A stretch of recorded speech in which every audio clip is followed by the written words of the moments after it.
Kyle was working himself to death. He called me, throwing up, asking me to cover for him with an investor. Tia, I need you to handle Mr. Johnston tomorrow. Ugh. My heart stopped. Which Mr. Johnston? The Lucas Johnston. The big shot economist. Ugh. He paused on the other end. Are you throwing up, too? No, it's not that. I leaned against the cold wall, my stomach churning. 3 years ago, I broke up with him, telling him he was too old and crippled. 3 weeks ago, I slept with him and ghosted him again. It's just that. I might be pregnant with his child. On the day of our alma mater's 150th anniversary, the famous Lucas Johnston was back in the country. The man doctors said would be in a wheelchair for life was now standing on stage, completely whole. It was unimaginable. I can't imagine the pain he must have endured, the sheer willpower it took to get through physical therapy to recover to the point where he looked almost completely normal. After all these years. He stood before the cameras. A light-colored shirt with the top button undone, thin-framed glasses perched on his nose, a faint smile playing on his lips. When he spoke, it was to announce a $200 million donation to the university. In an instant, the auditorium erupted in thunderous applause. Professor Davis leaned over and whispered in my ear. Tia, can you help look after Lucas at the reception tonight? I sat there, silent for a moment. It's just that you know what you're doing, and he can be a bit particular. I wouldn't trust anyone else with it. That one sentence pushed me from the safety of the audience right into the eye of the storm. Professor Davis was right. You probably couldn't find another person in this entire auditorium who knew Lucas Johnston better than I did. He just probably didn't know that my relationship with Lucas went far beyond that of an assistant and her employer. I'd actually seen the guest list before I came. I figured I could just watch him from a distance. I just never imagined we'd have to interact. Not in a way that felt so familiar. After the event, in the VIP lounge, Professor Davis and I were already waiting. A few moments later, Lucas Johnston appeared at the door, leaning on a cane. He glanced at me with a slight frown. Even though I had prepared myself, my breath caught in my throat when I saw his face. I tried to speak, but I couldn't even manage a simple hello. Seeing this, Professor Davis gave me a gentle nudge forward. Lucas, this is my star student, Tia Miller. She'll arrange a car for you tonight. I forced the corners of my mouth up into a professional smile. Hello, Mr. Johnston. Thank you. Being so much older than me, Lucas was far more composed. The calmer he was, the more flustered I looked. Professor Davis was still smiling, trying to talk me up. Speaking of which, Tia worked as your personal assistant for over a year back in college. You remember her, right? I knew what Professor Davis was trying to do. He was hoping I could use our old connection to fight for one last chance for our company's struggling new project. But the question caught me completely off guard. A momentary silence fell over the lounge. The composed mask on Lucas's face didn't slip. He showed no trace of emotion. After a beat, he met my eyes and tapped his cane. The sound wasn't loud, but it struck my heart with perfect clarity. He spoke slowly, each word deliberate, in a meaningful tone that felt like it was just for me. Yes. Unforgettable. My sophomore year of college. Through a recommendation from Professor Davis, a senior from my program, and I became personal assistants to Mr. Johnston, who had just returned to the country. Before that, to me, his name was a string of accolades on Wikipedia, a portrait on the front page of an economics textbook, a famous name cited at the end of countless academic papers. He was a legendary figure who didn't feel real.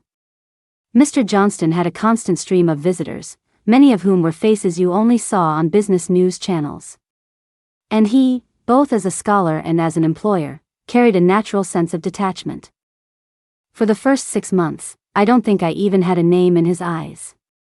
Back then, he just called me, "Hey you. Hey you, get this German document translated before 3 p.m. Hey you, go downstairs and sign for my package." It was no different from how he addressed the other senior, the chef, or the driver. Later, the senior graduated and gave his notice. Lucas gave him a letter of recommendation. That letter blew all the other students in our major out of the water and landed my classmate an offer from a high-paying international bank. In that moment, Mr. Johnston was no longer just a name in a book or a poker face across the room. He was a connection I needed to latch onto.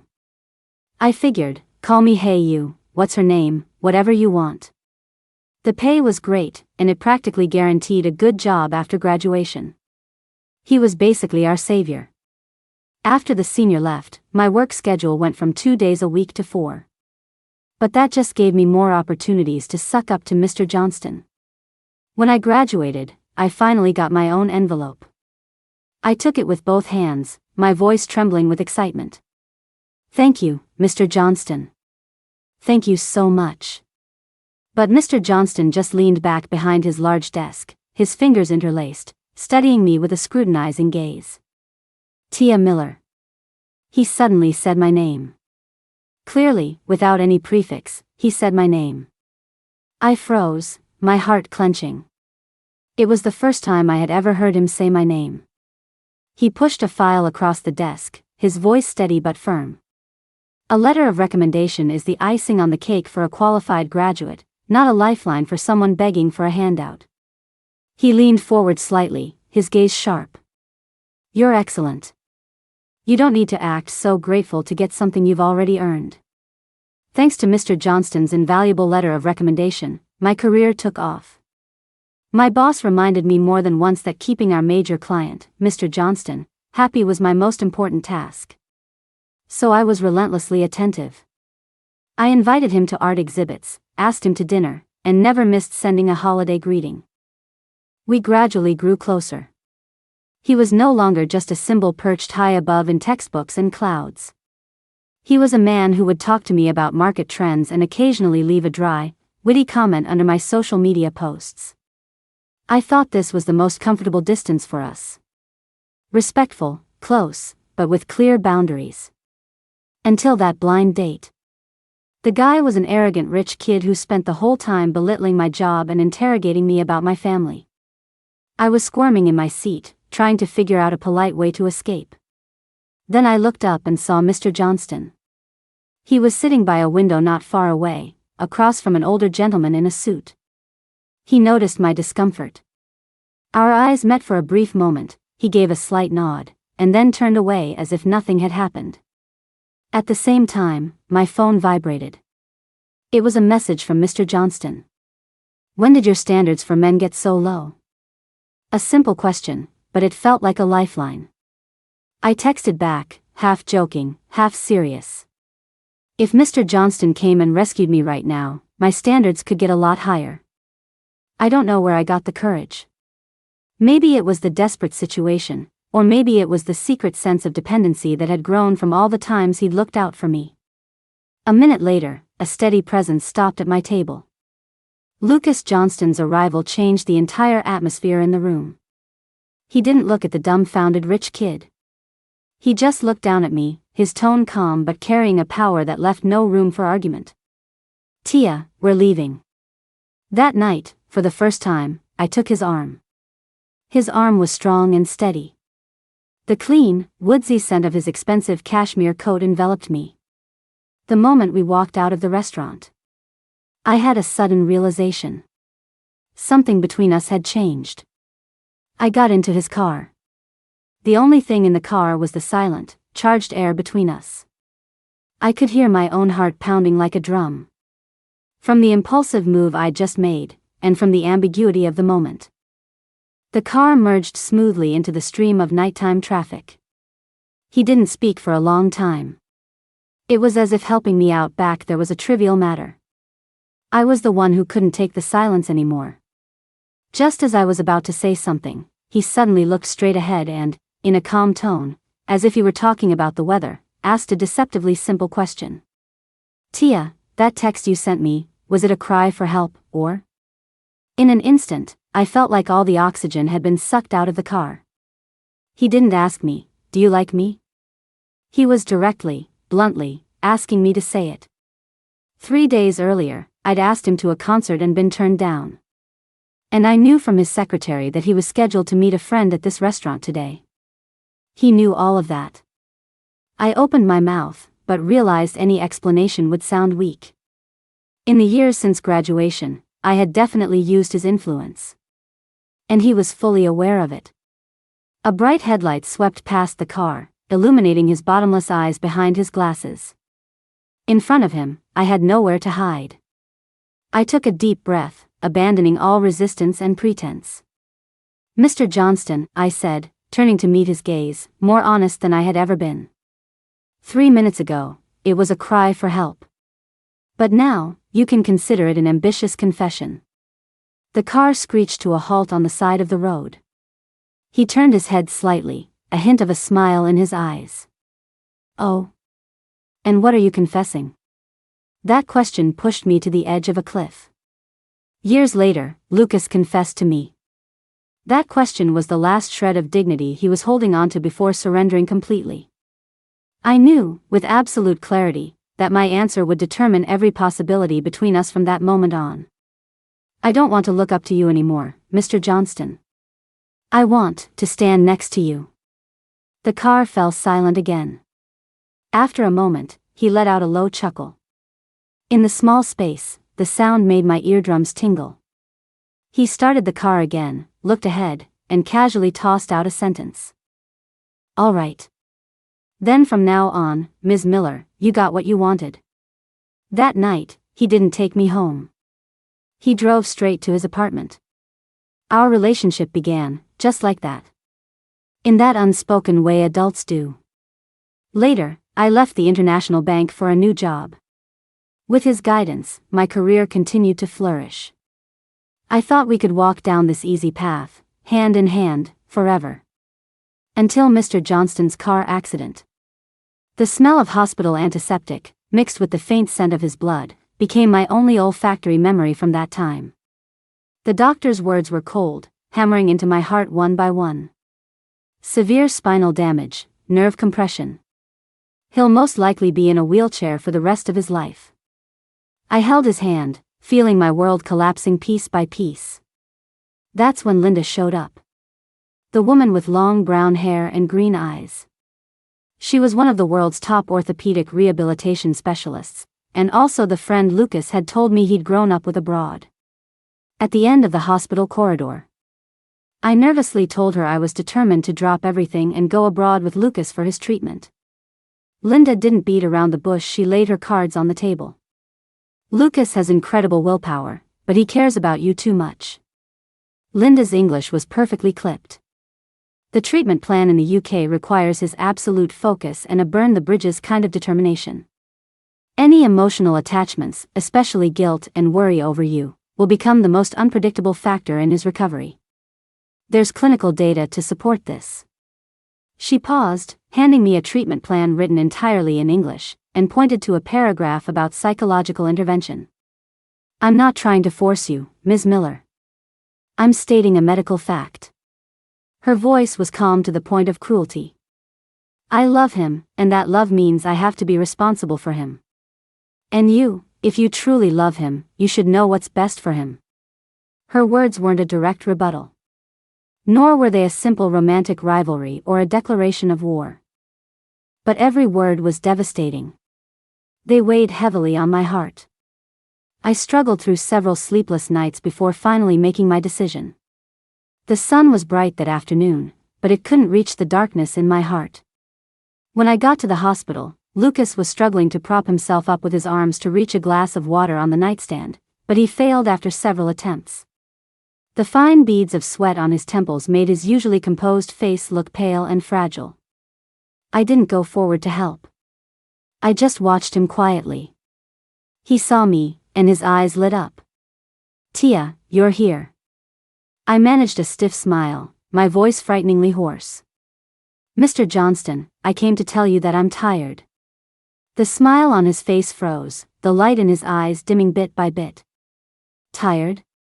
Have you been working too hard taking care of me?" "Tia, you don't have to." "No." I cut him off, forcing myself to look into his confused and hurt eyes. Being with you is exhausting." He seemed to see through something, forcing a smile as he tried to salvage the situation. "I have nurses. If you're worried about the distance, I can get treatment here. I don't need you sacrificing anything for me. Just go do what you need to do. Don't let me hold you back. It was my storm to walk through, but you insisted on holding an umbrella for me. Now I can't walk fast, and you're getting wet, too." I gritted my teeth and threw out the lines I had prepared. "Besides, you know why I got close to you in the first place, don't you? Your recommendation letter, your connections, your status, that's what I wanted from you." I saw his hand clench into a fist under the blanket. "I could deal with you being more than 10 years older than me, but now I stopped. The word was too cruel. I couldn't say it. Look at you now. What do you think you have left that's worth my time?" Silence. A dead silence. The only sound in the hospital room was the faint hum of the medical equipment. It was a long time before he found his voice again. Each word seemed to be ground out from the depths of his throat, raw and hoarse. "So, Tia." He lifted his bloodshot eyes and stared at me. "It was all fake, wasn't it?" In that moment, I almost broke down completely. I was afraid that if I looked at him for one more second, would collapse into his arms, sobbing, and tell him everything. I spun around abruptly and, with all the strength I had, threw out my final words. "Yes. Let's just leave it at that." The alumni reception was also sponsored by Mr. Johnston personally. Toward the end of the dinner, he finally came over to our table for a drink. Professor Davis had had a bit too much to drink and pulled Lucas down to sit. He started rambling, asking him how he'd been. "My leg's recovering well. Did Linda come back with you?" Linda was the one who had healed his leg. "After she took Lucas away, my life changed a lot. It felt like without him, the world itself had started to neglect me. I got tangled up in a bidding dispute, almost got sued, and ended up having to quit my job. Unemployed and heartbroken, I was in a slump for a long time. Until I met Kyle, and we started a business together. Only then did my life and work slowly return to normal." After the accident, Lucas posted even fewer photos on social media. In the few that were there, you could always see Linda. Professor Davis's younger brother went to college with Linda, so they were old acquaintances. Lucas shook his head. "She's doing a fellowship in Germany." Professor Davis sighed. Linda has really given her all for you. You could say there'd be no Lucas Johnston today without Linda." "So, when's the wedding?" The private room was noisy. My chest felt tight, so I excused myself to go to the restroom. Standing at the end of the hallway, I lit a cigarette. Only then did I feel slightly better. When I turned back around, I saw Lucas Johnston, standing just a step away from me. I looked up, and my eyes met his. "Mr. Johnston, when did you start smoking?" Lucas didn't give me a chance to explain, simply plucking the cigarette from my fingers. There it was. That serious expression, completely flat. I'd seen it 1,000 times, and it still made me surrender instinctively. I felt like a rebellious teen caught by her parents. I just dropped my arm and looked away. "It's almost over. Let's go back," he said, his tone still cold. I followed him back to the room, walking in his steps. After a few more rounds of drinks, a Mr. Peterson, who had just arrived, turned the conversation to me, sizing me up with a sleazy look in his eyes. "Ms. Miller, so young and successful. Kyle is lucky to have you as a partner. But I hear your project is a little tight on cash flow. Why don't we talk privately sometime? I may not have much, but I know a few people in venture capital." His hand was about to land on my shoulder. The atmosphere in the room instantly became a little tense. I was about to subtly move away. But Lucas, who had been silent all this time, suddenly spoke. He didn't look at Mr. Peterson. He slowly wiped his hands with a wet napkin. His voice wasn't loud, but it was clear enough for everyone to hear. "Mr. Peterson, Are you busy with that project in Southeast Asia recently? I had dinner with some people from the Commerce Department last week. I heard the political risk is high over there, and several companies have already gotten burned. You're an old pro, though, so I'm sure you can handle it. His tone was mild, as if it were just a casual inquiry. But Mr. Peterson's face changed instantly. A thin layer of sweat appeared on his forehead, and he quickly turned to deal with Lucas. Mr. Johnston, you're well informed. Yes, there are some minor issues, but it's still under control. The topic was diverted with ease. No one was paying attention to my project anymore. Lucas's gaze never fell on me, as if what just happened had nothing to do with him. But his perfectly timed intervention was like an invisible shield, blocking all the unwelcome advances. Just by sitting there quietly, he created a powerful, reassuring presence. For the rest of the night, I sat there like a grade schooler. Upright and silent. After dinner, the car blended into the night. The man leaned his head back against the seat, his face, which time had been kind to, looking unexpectedly gentle. Funny, he used to be so fierce in bed. The closer I got to Lucas, the more my nervousness showed. My phone rang without warning, making me jump. I fumbled for it, and my whole tote bag slid off my lap. With a clatter, the contents spilled all over the floor. Lucas, who had been resting with his eyes closed, snapped them open. He leaned down before I could. Headphones, tissues, a scattered lipstick and compact. His fingers grazed over each item, finally stopping on two things. A good luck charm and a bottle of sleeping pills. In an instant, the air in the car seemed to vanish. The man's hand froze in mid-air. He had gotten me the good luck charm during our first winter together. I had a bad flu and was stuck in bed, so he took a detour on a business trip to get it for me from a remote temple. I later heard from a friend by chance. To get a charm like that one, drawn with cinnabar and sealed with gold thread, you had to go in the freezing morning, when it was below zero. You had to take 3 steps and then bow, measuring the 99 icy steps before the gate with your knees. Mr. Johnston, who never believed in superstitions, in the dead of winter when your breath turned to frost, silently took off his gloves, pressed his forehead to the frozen stone slabs, and bowed again and again, all for a piece of paper that might keep me safe. Now, the corners of the charm were frayed and white with age, no longer new. It was too dark in the car, and everything was a mess. The air was so still I could hear the rush of my own blood. Did he see it? He must have seen it. Like a thief caught red-handed, all my pretenses stripped away, I frantically swept the things on the floor back into my bag and zipped it shut. Almost at the same time, the car came to a smooth stop. A large hand clamped around my wrist.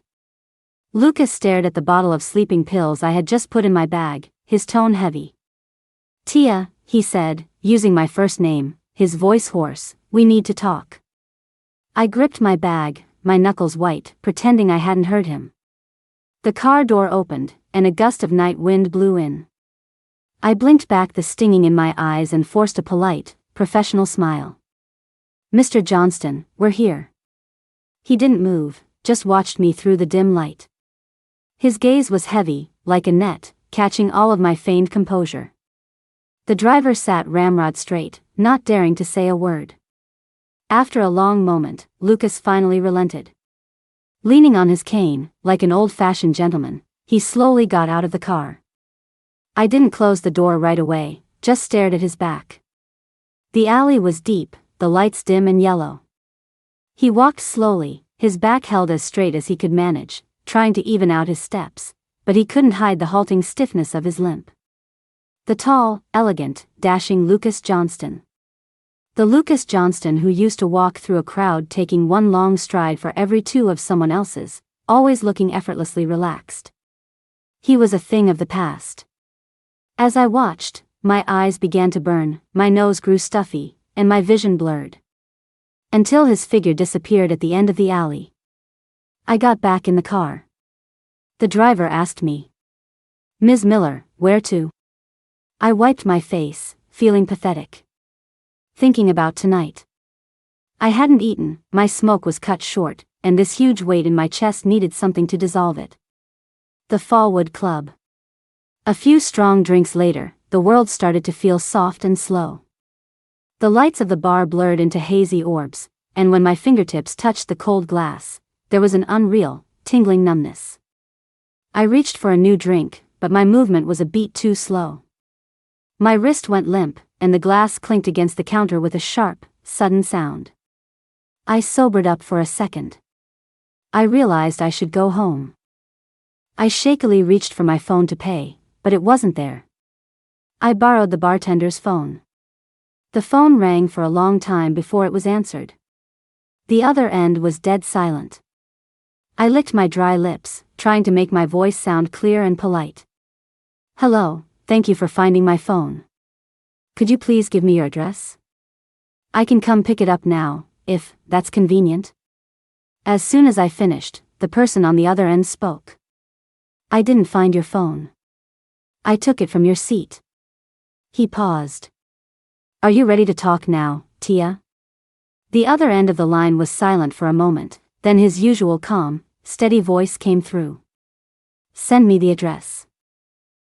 You don't have to." "Tia Miller," he interrupted, a hint of impatience in his voice. "Don't make me say it again." 15 minutes later. A black Bentley pulled up to the club. He half carried, half shoved me into the passenger seat. The moment the car door closed, the heavy smell of alcohol and the clean, woodsy scent of his cologne collided and tangled in the small space. It was suffocating. I leaned against the window, pretending to be asleep, but in reality, I was so nervous I was barely breathing. The car stopped at his apartment. He helped me inside and set me down on the sofa. "How long are you going to keep playing asleep?" he asked, his voice dangerously low. I wasn't playing anymore. I was genuinely drowsy.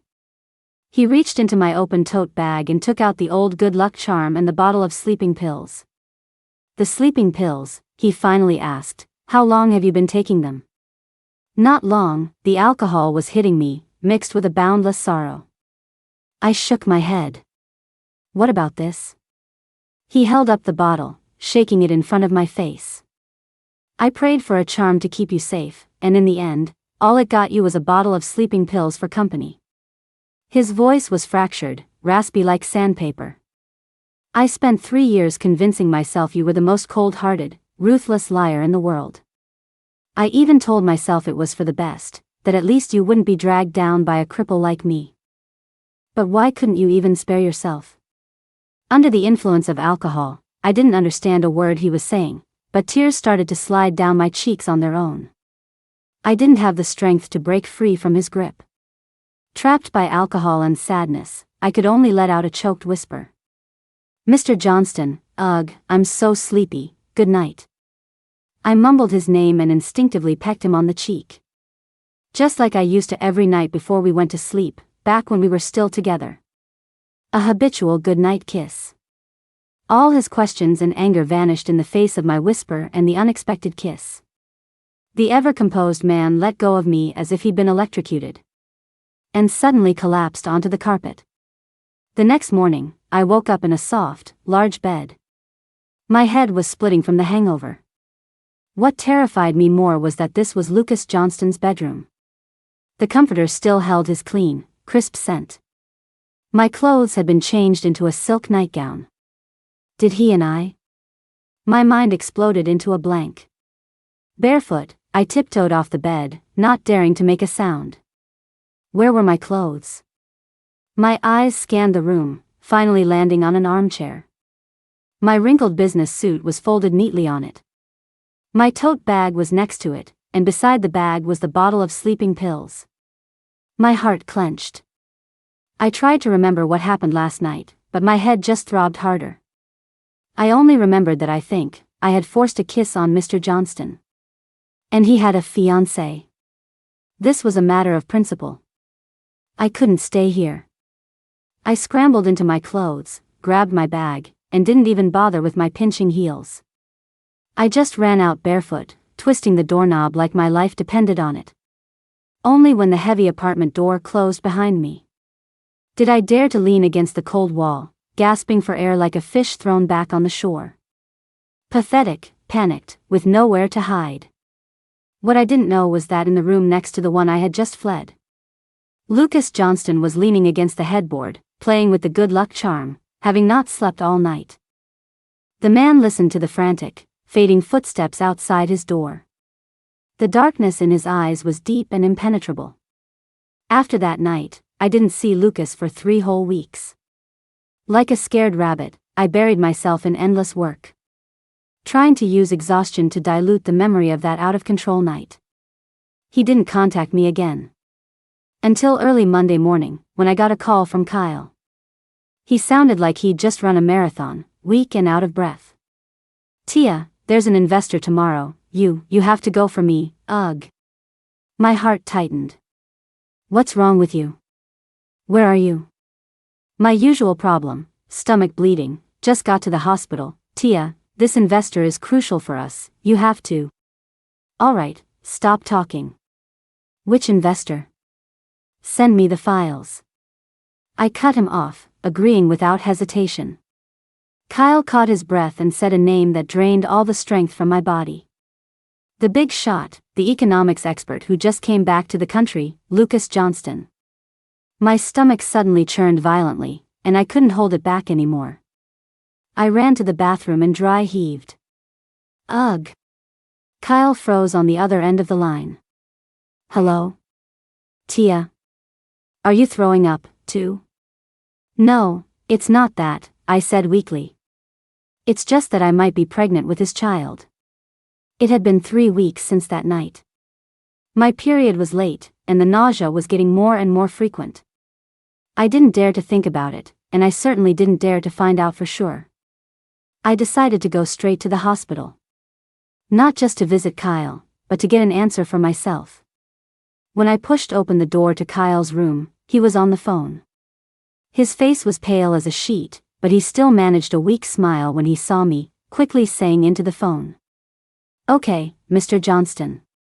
See you this afternoon." "Mr. Johnston?"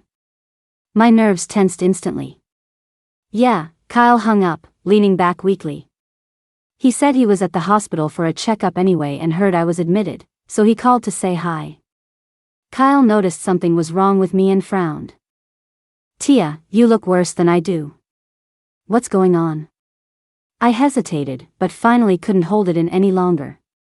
I lowered my voice and told him my suspicion. "Kyle, I think I might be pregnant." "What?" Kyle was so shocked he nearly shot up from the bed. "Keep your voice down." I quickly covered his mouth.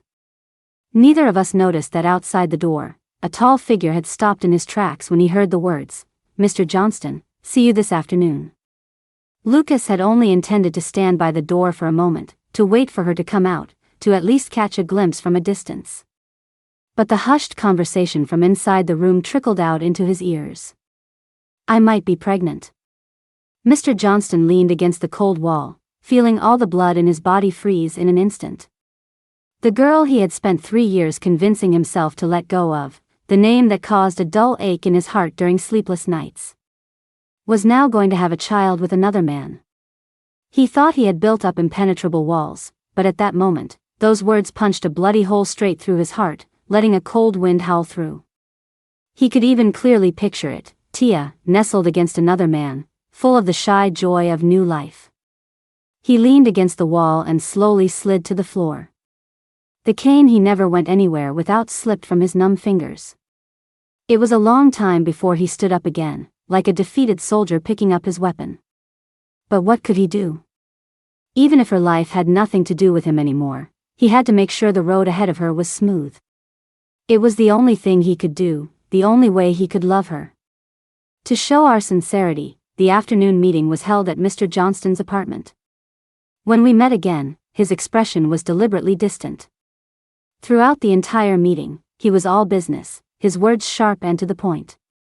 And yet, on our most critical points of interest, he conceded step by step, finalizing all the cooperation details in a way that was practically a gift. This made me even more uneasy. After his assistant saw the others out, only the two of us were left in the meeting room. The air was so heavy I could barely breathe. He stood up, walked slowly over to me, and picked up the investment proposal he had annotated. His long fingers flipped to the page with the team introductions. There was a photo of me and Kyle on it. His fingertip paused on Kyle's name for a fraction of a second. His gaze finally settled on my flat stomach. "I heard you're pregnant, Tia." I snapped my head up, my heart feeling like it was being squeezed by an invisible hand. "I overheard at the hospital this morning." He shifted his gaze from me to the window, the line of his profile tense and cold. "Your standards for men really have improved." An overwhelming sense of absurdity and injustice washed over me, and the words just tumbled out. "I'm going to get an abortion. I don't have the results yet, I did an HCG test, but if I'm really pregnant, I'll terminate it." Lucas whipped his head around. I took a step forward, my voice unconsciously lowering. "Mr. Johnston, don't worry. I will keep this completely confidential. I swear it will never get back to Ms. Linda, and it won't cause any trouble for your marriage." "Linda?" Lucas looked as if he'd heard something utterly absurd. He asked, enunciating each word, "Who told you I was marrying Linda?" I was stunned. "Professor Davis said, everyone said." "Her wedding is next month," Lucas said, stepping closer. His tall frame completely overshadowed me, his eyes churning with a storm of emotions I couldn't decipher. "But the groom isn't me." He held my gaze, as if trying to see into my very soul. His voice was incredibly hoarse, each word trembling. "You just said, you'd get rid of it, so it wouldn't be a burden on my marriage." "Tia Miller," he paused, "did you think that this baby was mine?" I stared at him. "Isn't it? The night of the anniversary, Nothing happened," he cut me off, his voice hoarser than I'd ever heard it. But his gaze was burning, demanding an explanation. "Tia, I wanted to," he said, his Adam's apple bobbing. Each word seemed to be ground out from the depths of his chest, heavy with restraint. "But I couldn't do that to you when you weren't in your right mind, when you didn't know what you were doing. That wouldn't be right. It wouldn't be fair to you." At that exact moment, Kyle called. "Hey Tia, I got your test results for you. You're not pregnant at all, it was just a stress reaction caused by acute gastroenteritis. You need to hurry up and explain things to Mr. Johnston. His assistant sent me a message this afternoon congratulating me on becoming a father. Our relationship is completely platonic. How did a baby get mixed up in it? What is even going on today? People who don't know any better would think we're a mom and pop shop." Ugh. When the call ended, all my pretenses and defenses shattered in an instant. Tears streamed uncontrollably down my face, blurring my vision. So, we had both been using the cruelest assumptions about ourselves to try and protect each other. "Mr. Johnston," I sobbed, questioning him, "if you thought I was with Kyle, why did you still agree to invest? Why did you concede on every point for us?" "Lucas Johnston, what are you trying to do?" He was silent for a long time, so long that I thought he wasn't going to answer. When he finally spoke, his voice was as raspy as sandpaper, yet it carried an unprecedented honesty and vulnerability. "A month ago, Professor Davis called me," he said in a low voice. "He told me you were having a hard time with the startup, that your funding had dried up, you were hitting dead ends everywhere, and you were about to go under." My sobs caught in my throat. "So, I came back," he said, looking at me, his eyes dark. "That donation at the anniversary, that was my signal to you. Tia, I was telling you I was back. I thought you'd come to me, like you used to." His voice held a hint of self-deprecating bitterness. "But you didn't. You avoided me like the plague. The person who finally came to me was Kyle. And I thought at the time, fine. Investing in him is investing in you." I had no reason to refuse. I stared at him, stunned. My heart felt like it was being gripped by a scorching hand, the pain so intense it was almost a spasm. He walked closer to me and raised his hand, gently wiping the tears from my face with the pad of his thumb. The gesture was as tender as if he were touching a priceless, long-lost treasure. He looked down at the leg that needed the support of a cane, his voice filled with an undeniable sadness and insecurity. Tia, I know. I'm more than 10 years older than you, and this leg, it's never going to be right again. He looked up, back into my eyes, and those deep eyes were filled with a profound, heavy love. He forced a smile that looked worse than crying and said to me in an almost pleading, humble tone. I know I'm not qualified to stand by your side anymore. But, Tia Miller, I'm still qualified to be your investor, right? I shook my head violently, tears welling up in my eyes. Mr. Johnston reached out and brushed the hair from my forehead, a familiar, fond smile in his eyes. A second before he could speak again, I kissed him. The kiss was urgent and clumsy. Lucas froze, then instinctively closed his eyes. He breathed heavily, whispering, Tia, slow down. Don't rush, slow down. The moment I loosened my grip on his shoulders, he scooped me up and laid me down on the sofa. His shadow fell over me like a mountain, blocking out all the light. He leaned down very low, his hot breath on my face. I could feel my lips, swollen and unnaturally red, slightly parted as I gasped for air. His kiss and his body pressed down on me together, filled with 3 years of accumulated resentment and love, leaving me no room to escape. Mr. Johnston's hands were no longer their usual restrained and polite selves. He roughly grabbed my ankle, his hand sliding up the curve of my calf. His hot breath seared the skin on my neck, his voice a gravelly whisper. You like this, don't you? He accused in a low voice. Give me a little hope, and then cruelly push me away. Tia Miller, does it give you a thrill to see me lose control for you? It's not like that, it's not. My protests were smothered by his lips, the words lost between us. His kisses moved lower and lower. The sensation was too foreign and overwhelming, and a crushing emptiness washed over me. I wanted to grab onto something solid to steady myself. My hands fumbled downwards, accidentally cupping his lean, angular face. That made it even worse. My entire back arched involuntarily, like a fragile bridge being washed over by a flood, my body taut. Mr. Johnston came back to kiss me. He folded my arms up, easily pinning them above my head with one hand. I had completely lost the strength to resist. I'm sorry, Mr. Johnston, my voice was a broken mess.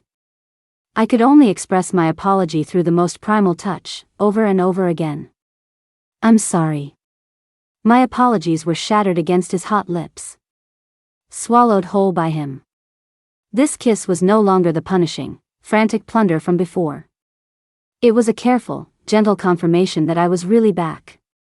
He kissed away the tears from the corners of my eyes, tracing the shape of my lips as if he were kissing a priceless, long-lost treasure finally recovered after years apart. 3 years of longing, resentment, bitterness, and deep love all melted into this long, gentle night. I stopped struggling. I stopped running. I just held him back with all my strength, feeling the frantic beating of his heart against my chest, a heart that beat for me.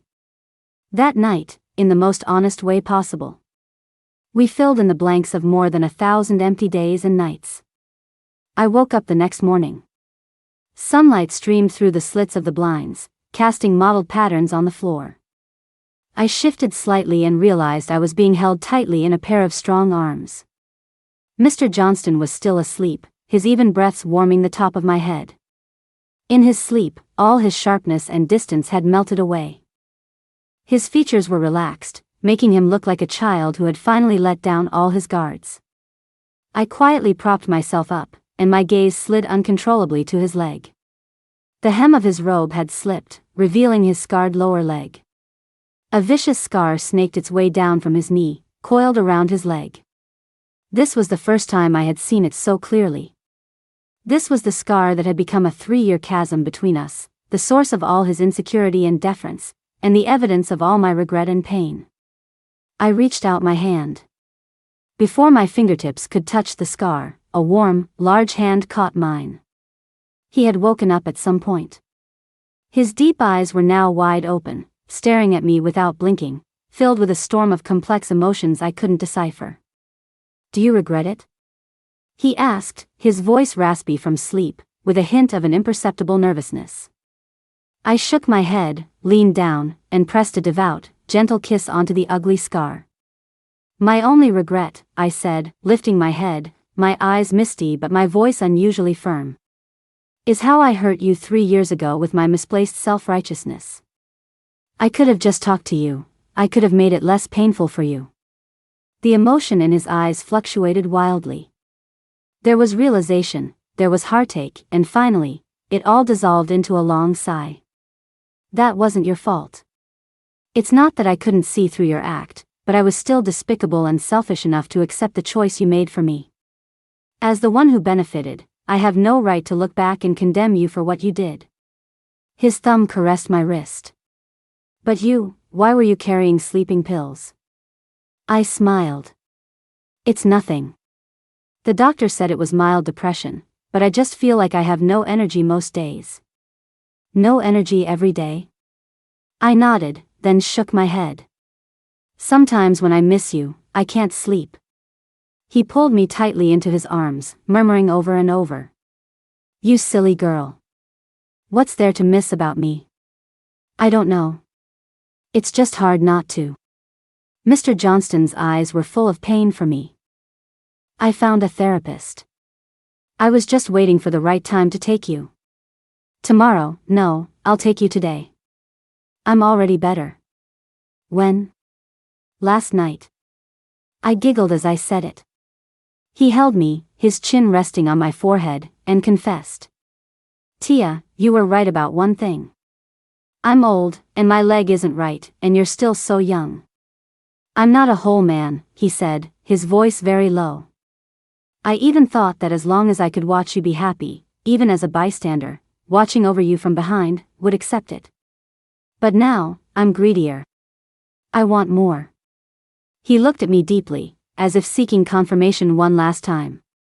Tia Miller, are you still willing to have me? The tears came again. I smiled and nodded forcefully. Mr. Johnston, I said, turning my face to kiss his lips. There's no reason for me not to. We held each other. The morning light filtered through the curtains, gently falling on the bed. Our fingers intertwined secretly under the thin blanket, and our breaths gradually merged into one.